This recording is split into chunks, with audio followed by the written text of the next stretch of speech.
front.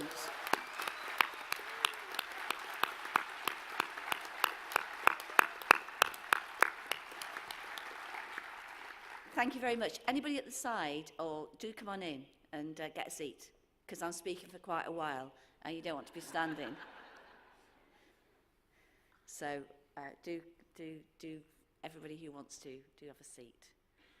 And when you're all seated comfortably, then I'll begin. As I say, it's a bit of a marathon, this one.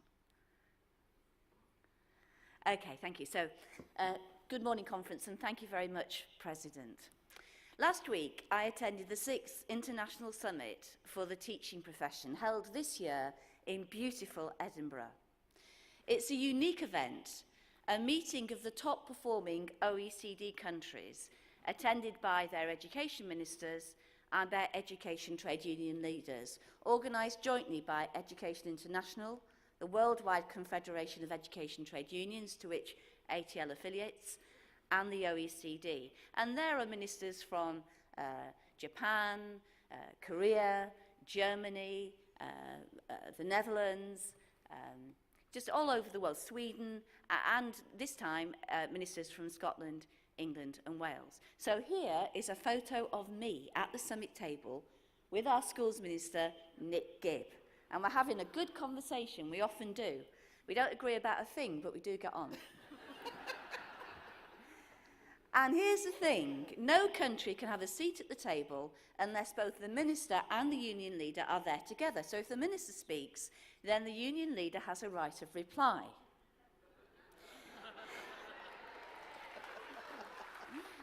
Now, the conference runs on Chatham House rules, which means that you can report what was said, but not who said it. So I can't tell you who gave this answer to the question of how education systems across the world can support teacher professional autonomy. I can't tell you who said this. We give schools autonomy. We've freed them from the control of local authorities. We've liberated them from the dictatorship of education advisors and experts, from academics and universities.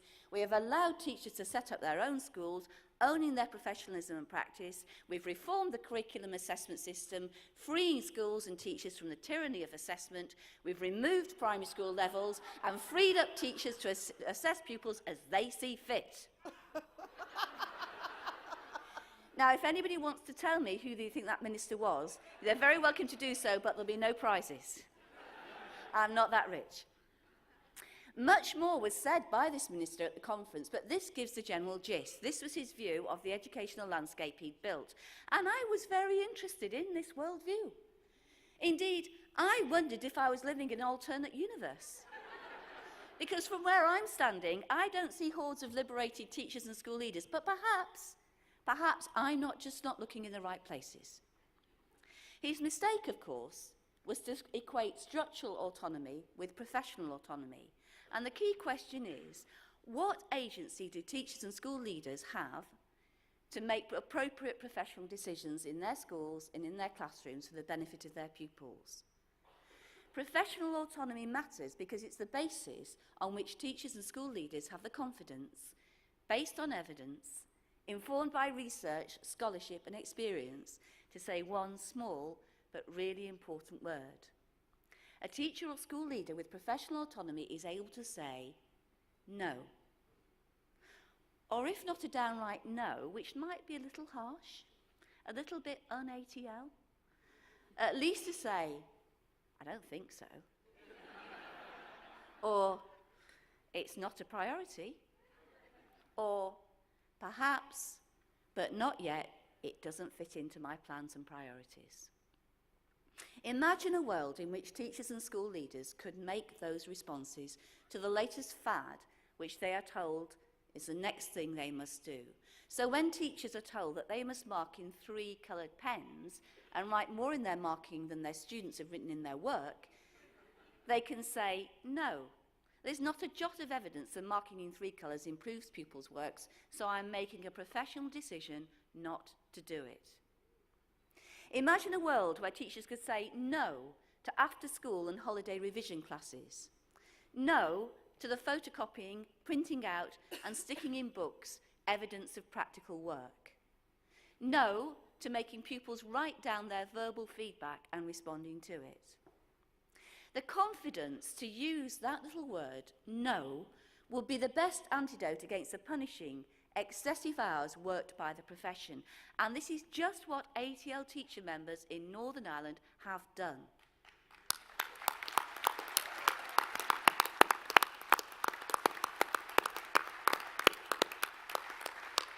They have said no to the things which they consider add not one jot to the quality of teaching or their pupils' learning. They are acting to preserve their professionalism, making choices about what they consider to be important and focusing on that, not on mind-numbing bureaucracy. School by school, members in Northern Ireland meet and decide what they are going to refuse to do. It's different for each school, it's based on their choice, and is dependent on what they judge they should not be doing. So it could be refusing to undertake pupil pursuits, or lesson observation walks, refusing to do micro-lesson planning, restricting attendance to 1 meeting per week, refusing to undertake scrutiny initiatives, book looks, etc. And the action is sticking. Teachers are working together to regain their professional autonomy and to reduce workload. And I congratulate ATL members in Northern Ireland on their successful action short of a strike. And I commend it to ATL members in England and Wales.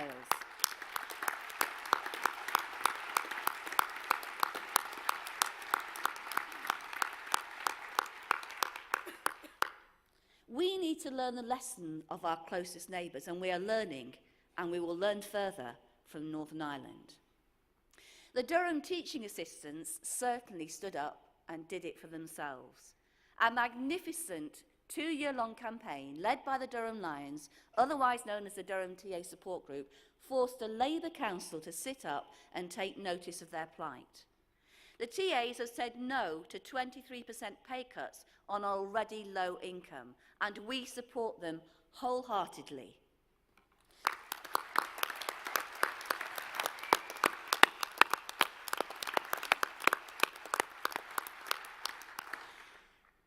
ATL locally has worked closely with the TA group throughout the period, and at their recent rally in the Durham Miners Hall, both Niamh Sweeney, our Vice President, and Kevin Courtney, General Secretary of the NUT, pledged the National Education Union's continuing support for their cause.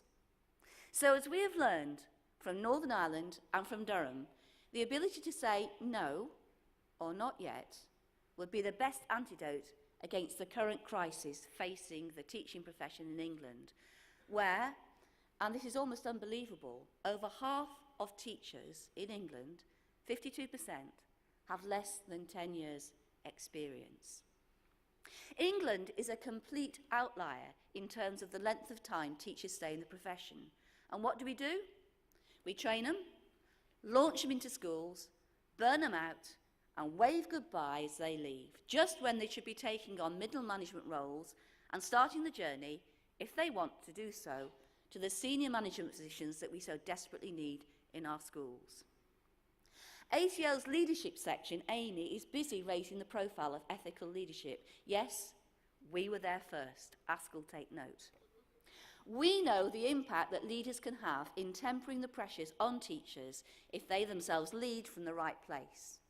Amy has led the way in producing a publication called Leading in Tough Times, keeping ethics at the heart of your practice, which together with ATL Professional Development is helping to clarify what ethical leadership looks like in practice. In short, ethical leadership is kind, empowering, and yes, challenging, but challenging in the right way. But this work is under threat because of the squeeze on funding. So there are heads who tell us they can't afford to be ethical, as the deputy headship role they are advertising comes with a 100-hour-a-week workload, and that's just how things are. Well, let me tell everyone, that is not how things are, and not how they should be.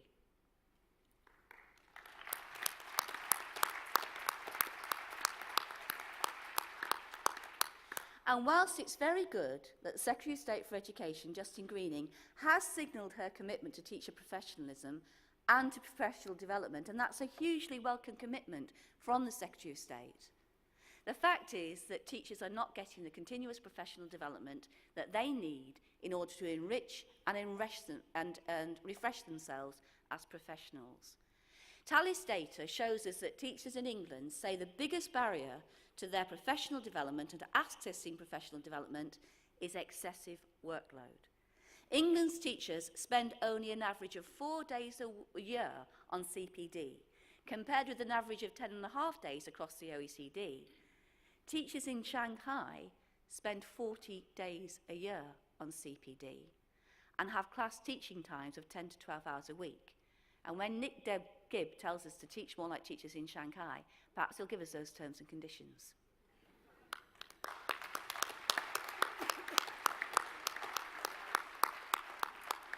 The problem is that the problem of teacher and school legal workload is now well known.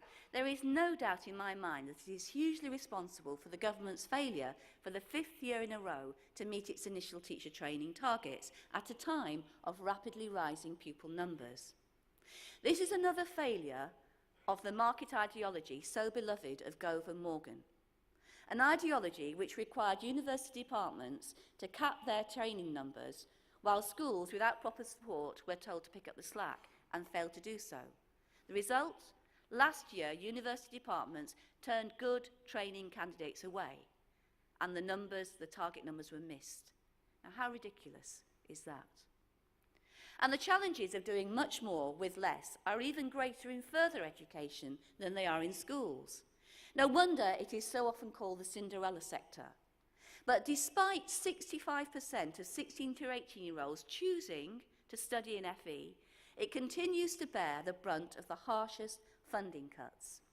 A report by the Institute for Fiscal Studies, published in February this year, shows that by 2020, spending per student in FE will be at the same level as it was in the 1990s. With the restricted budgets, unmanageable workload, and the instability caused by the continuous cycle of mergers and restructures, it is no surprise that the FE sector currently faces a recruitment and retention crisis.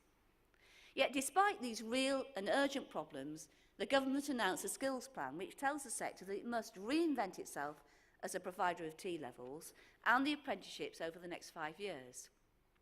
Through the skills plan, the government tells us that the UK's productivity problem will be solved and there will be enough skilled workers to keep the post-Brexit economy afloat. But to deliver the skills plan, FE colleges will need to implement a completely overhauled curriculum designed by employers and ensure that their students leave with a T-level qualification at level 3, as well as delivering 3 million apprenticeships by 2020. Now, skills qualifications with the same status as A-levels is a wholly laudable aim. But if the government really wants to achieve this and to create a 21st century workforce, it really needs to put its money where its mouth is, to fund the skills plan and treat the FE sector with the professionalism it deserves.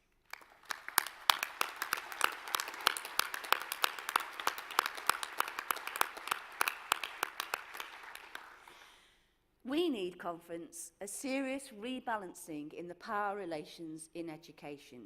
We need government to do less and the profession to do more.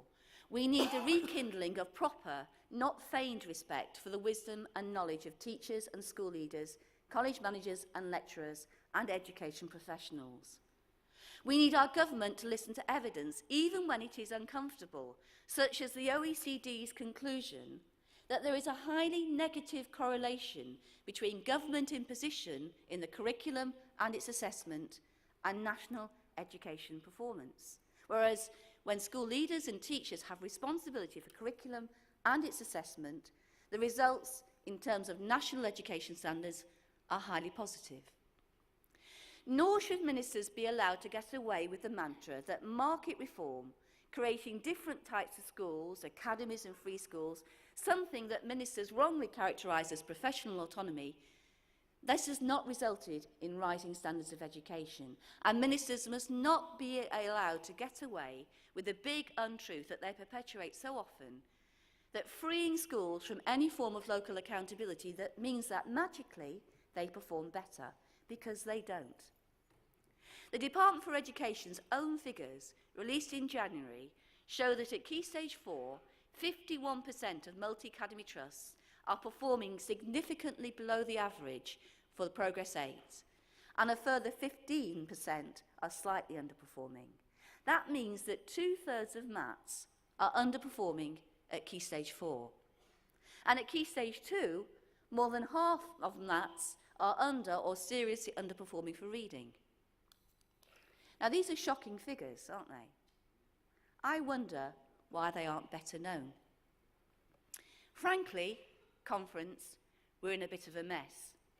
A mess created by Michael Gove, who in his school revolution has not let 1,000 flowers bloom, but rather a thousand weeds flourish. And the weeds are growing like topsy, undermining the foundations of our education system.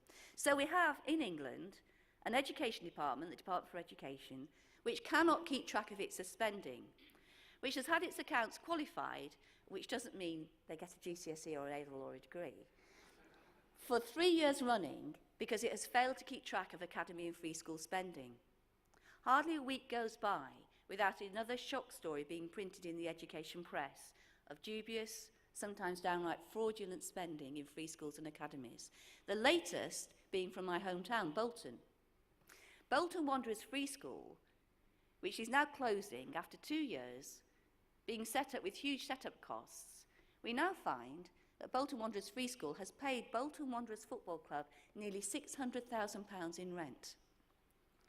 I come from Bolton, and I would love to see the palatial quality of any building in that town that would cost £300,000 a year to rent. Worse still, it appears that the agencies which should be overseeing, investigating and guarding against MAT and free school failure are colluding in cover-ups.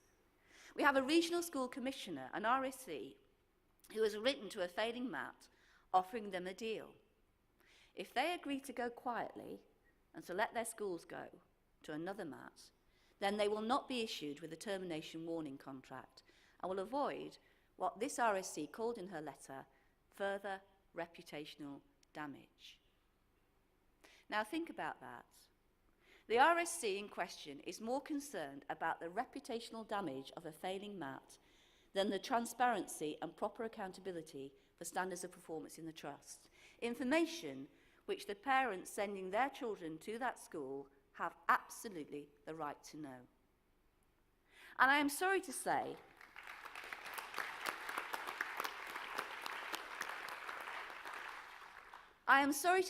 that the worst excesses of corporate irresponsibility have infected some MATs. Chief executives whose £400,000 plus salaries are awarded by governing bodies who refuse to publish the criteria by which such huge sums are awarded. Let me tell education ministers, the profession and the parents of our children do not want the worst excesses to infect our schools, the worst business corporate excesses to infect our schools. We do not want hugely inflated boardroom pay. We do not want conflicts of interest, school governors charging schools for the business services they provide to the schools they are governing. We do not want widening gaps between CEO pay and teacher pay, gaps which we see widening in MATs who pay their CEOs hugely inflated salaries whilst holding down teacher salaries to the 1% pay cap.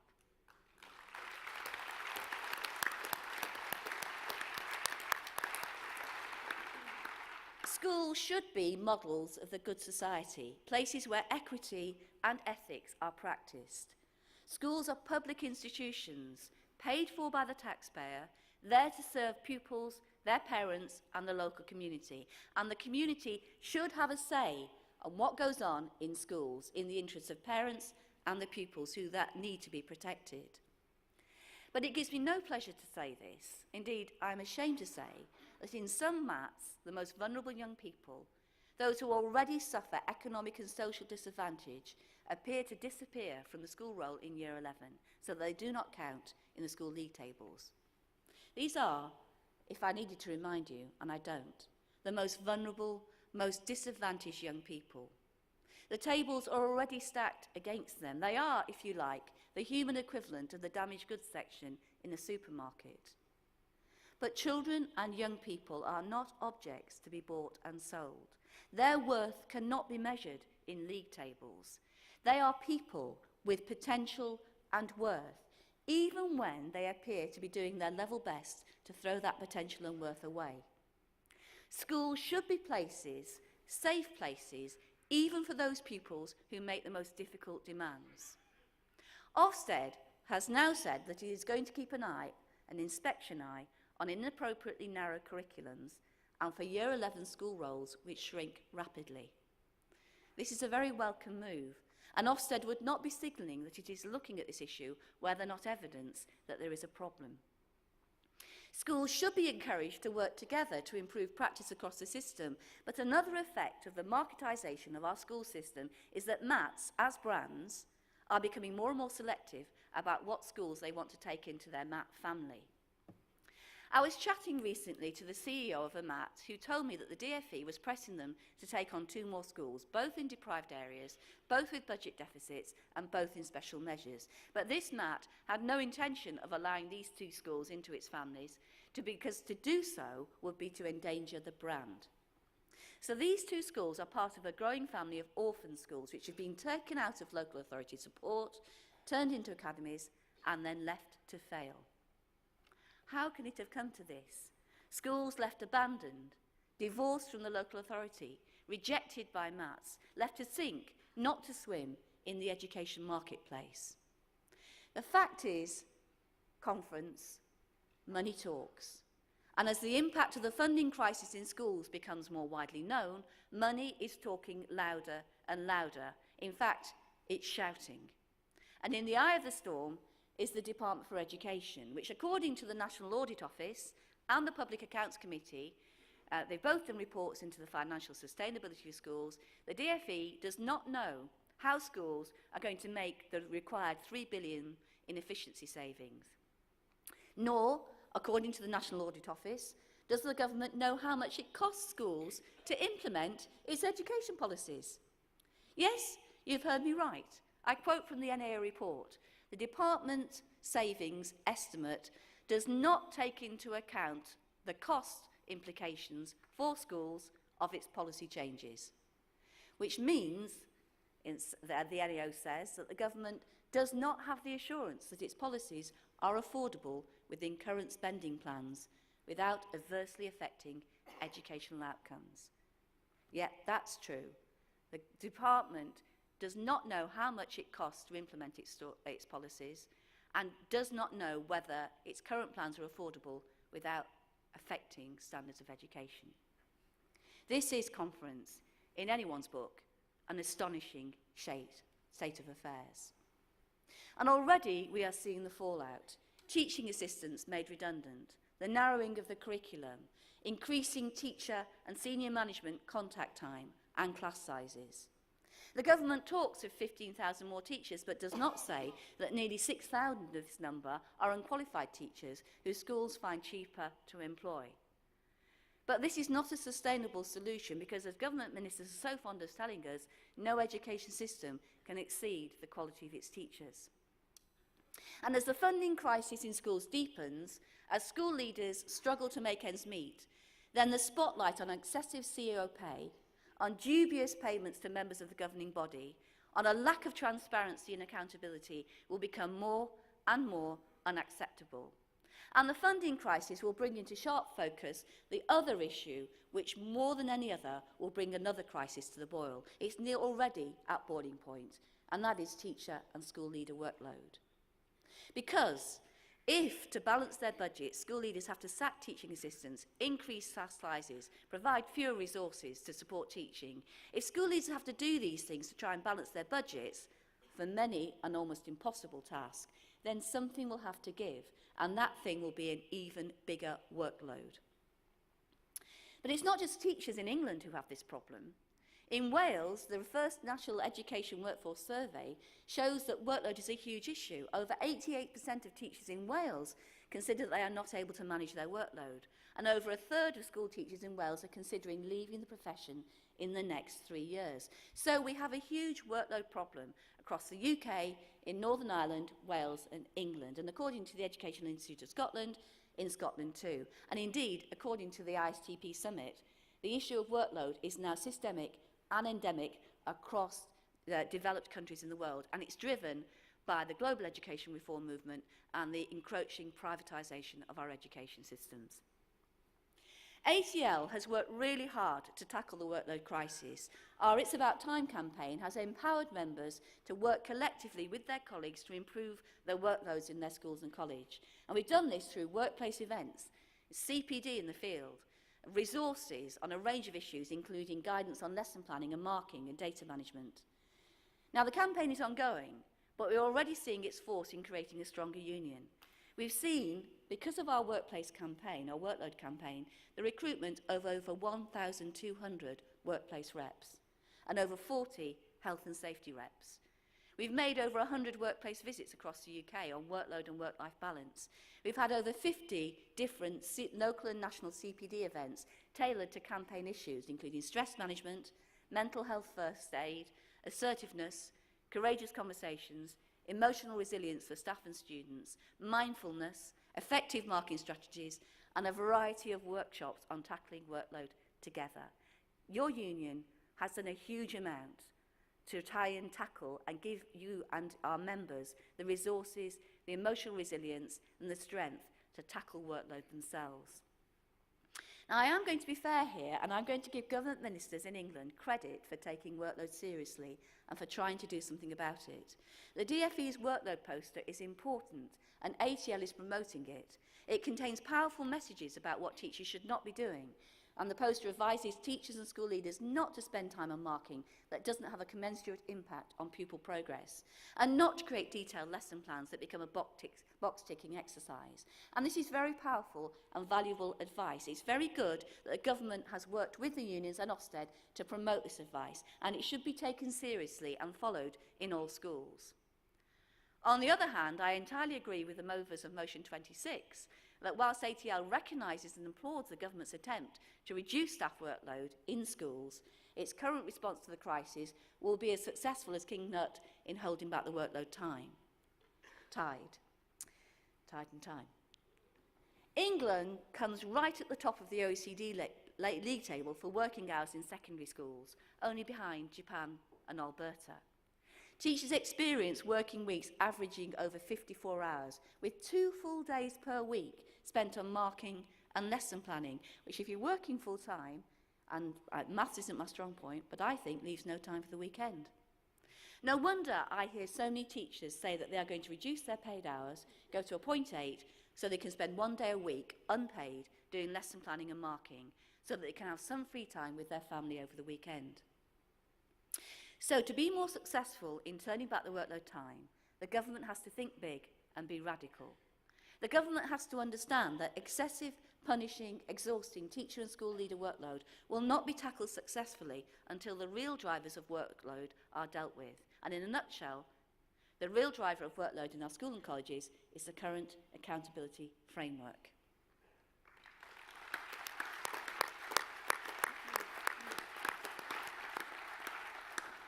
Now, at this point, I normally have a go at Ofsted. It always goes down well with the punters here. But this year, I'm going to refrain. I do think that Ofsted is very well aware of the workload issue. Sean Harford, its Director of Schools, has done a great deal to publicise what Ofsted don't want to see. It's all on the workload poster. And to educate inspectors in new ways of working.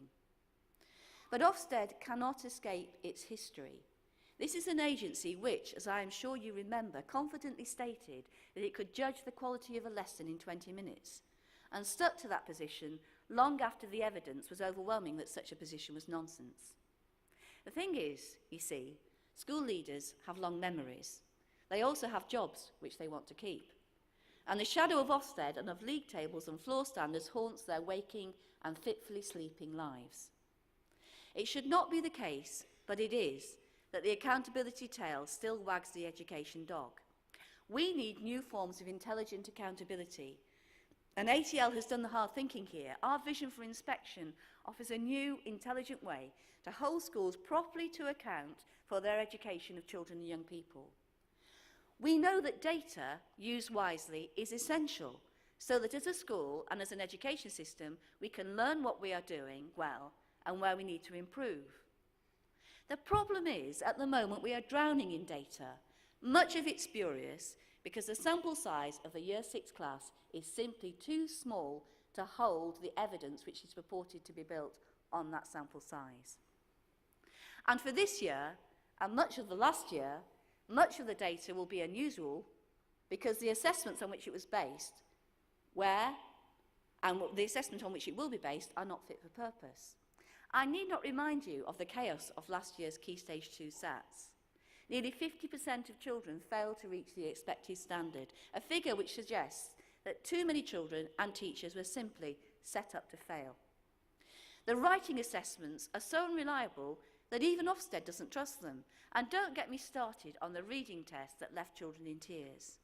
You simply couldn't make it up, the litany of errors, leaks, U-turns and clarifications that marred last year's tests.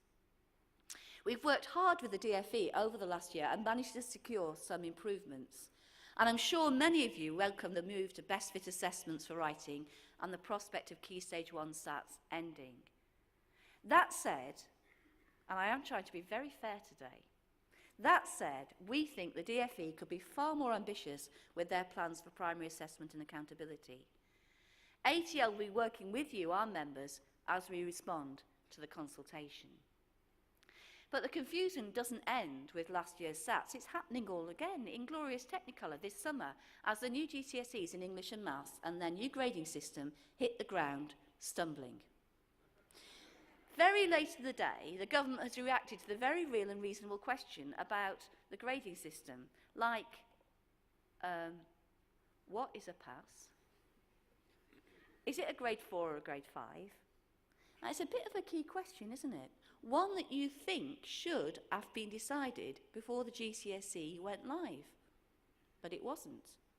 In a ridiculous attempt to raise standards, the ludicrous decision was made not to establish a clear equivalence between the new numerical and the established alphabetical system of grades. And the problem is, as the chief regulator of Ofqual has acknowledged, there is little or no general awareness, particularly amongst employers, about what the new numerical grades mean. Is a 1 or a 9 the top grade? And what is the meaning of a pass or a strong pass? And what of the young people, this year's guinea pigs, at the start of what the government believes is a glorious revolution, which will herald a result to timed exams in all subjects?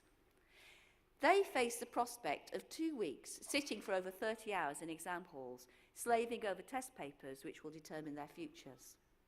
I fear for their mental health. I fear for their resilience. I fear that employers will complain even more loudly that school leavers do not have the skills to succeed in the world of work. I note that other top-performing OECD countries are moving in the opposite direction, away from high-stakes, one-size-fits-all exams. They are moving to education systems which see no binary divide between knowledge and skills, but seek to integrate one with the other. Countries like Poland, which has shot up the PISA league tables, which is reforming its curriculum to focus on student inquiry, problem solving, reasoning and collaboration. I note that the OECD argues that the most effective assessment strategy is to strategically combine multiple types of assessments, including traditional written exams designed by teachers, oral tests, teachers' judgments, collaborative problem solving, long-term projects or standardised tests, so that, in the OECD's words, a wide variety of education goals can be fulfilled and students can develop the skills they need for the future. And I fear that the grades awarded to individual students, which are so important in determining their life chances, will not reflect their true achievements. I want to know just where the exam boards are going to find enough markers to cope with the exponential increase in exams. Awarding bodies estimate that 20% more examiners are going to be needed. More than that, how are the exam boards going to recruit examiners of the right calibre to mark the new exams, where candidates will face, we are told, questions that require less knowledge, recall and more analysis? This will require examiners who are highly skilled subject experts, but if they are not recruited, and I fear that the exam boards will struggle, then our education system will be in a very dangerous place. A recent study by Ofqual, the exams regulator, revealed that in an individual English literature paper, the probability of a pupil gaining the definitive grade was just over 50%.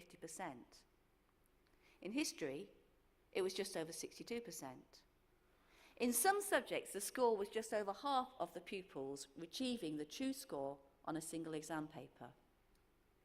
Conference, all these problems are the result of acting in haste and repenting at leisure. Government ministers pooh-pooh these arguments and say airily, well, we're all going to be all right. We're going through testing times. It'll all come out in the wash. Michael Gove talked about creative coherence coming at the end of his education tsunami. And the new qualifications will settle down and everything in the education garden will be rosy.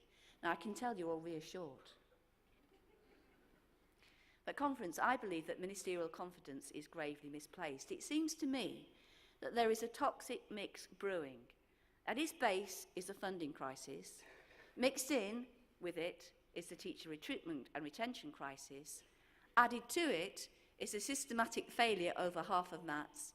And given extra seasoning is the unreliability of national assessments at Key Stage 2 and Key Stage 4. And the architect of this wondrous concoction, the man who regrets Rianne, none other than Michael Gove, who, having led us bravely into a dysfunctional education market, now tells us all be right on the post-Brexit night.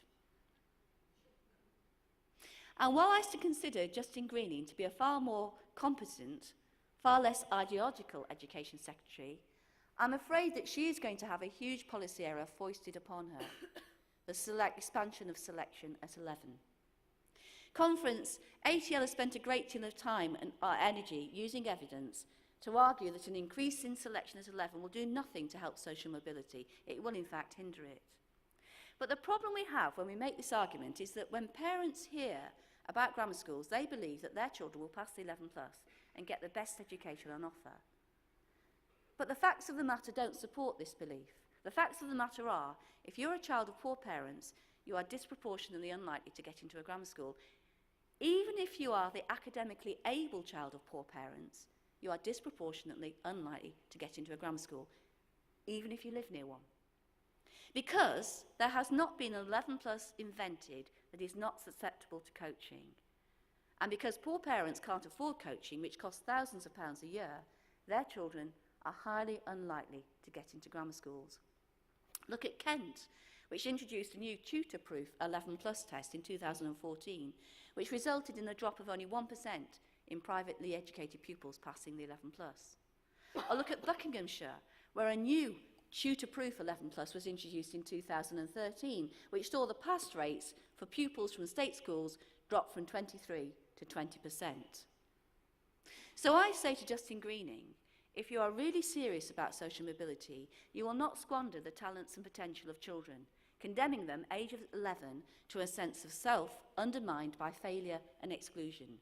You will not risk the future potential as engineers, designers, doctors, lawyers, teachers by telling them they are not academically able enough and that their future should be circumscribed by their failure to pass a test for which they are not prepared and for which says so little about their potential.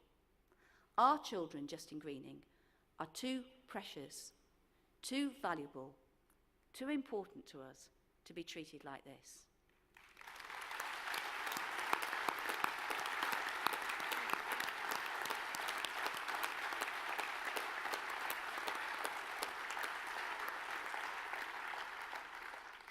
Conference, it is precisely because we cannot leave it to others that we must, as the old song says of sisters, and it's a song that I love, we must do it for ourselves.